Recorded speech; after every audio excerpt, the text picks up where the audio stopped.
पाहूयात पुढची बातमी. उद्धव ठाकरे पुन्हा एकदा विधान परिषदेवर जाणार का? काँग्रेस उद्धव ठाकरे यांना पाठिंबा देणार का? अशा चर्चा आता रंगलेल्या आहेत.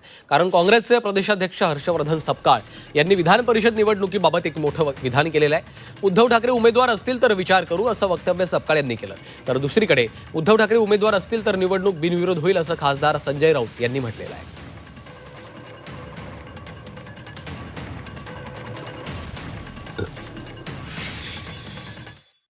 झाली आहे. तर विधान परिषदेच्या संदर्भामध्ये महाविकास आघाडीचा चेहरा उद्धवजी होतेच आणि आहेही.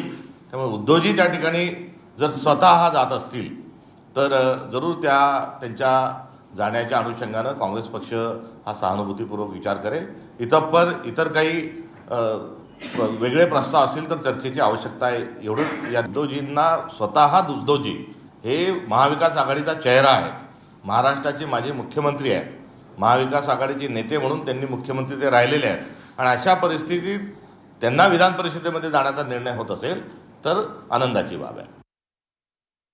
माजी मुख्यमंत्री उद्धव ठाकरे हे जर पुन्हा उमेदवार असतील तर ही निवडणूक बिनविरोध होऊ शकेल, जसं शरद पवारांच्या बाबतीत झालं. एवढंच मला माहिती आहे. आता महाविकास आघाडीकडून, खास करून शिवसेनेकडून काय भूमिका घ्यायची या संदर्भात आम्ही महाराष्ट्रात बसून 1-2 दिवसात निर्णय घेऊ.